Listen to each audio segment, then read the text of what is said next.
Как на крузаке устранить вот такие вещи. Видите? Вот. Оторвана пленка после рихтовщика без покрасочного удаления вмятин. Вот здесь мы видим, это у нас крузак, круизер.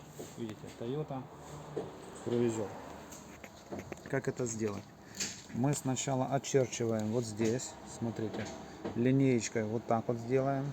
Вот так вот линеечкой очерчиваем вот здесь. И линеечкой очерчиваем вот здесь. Все это красиво. Вот наша линеечка. Дальше вот эту пленочку снимаем и будем наклеивать такую полностью пленку. Почему? Потому что задняя вот эта вот пленка, вот смотрите, поклейка, она идет с этого, получается, фонаря. Начинается отсюда, вот. И заканчивается она вот аж вот здесь.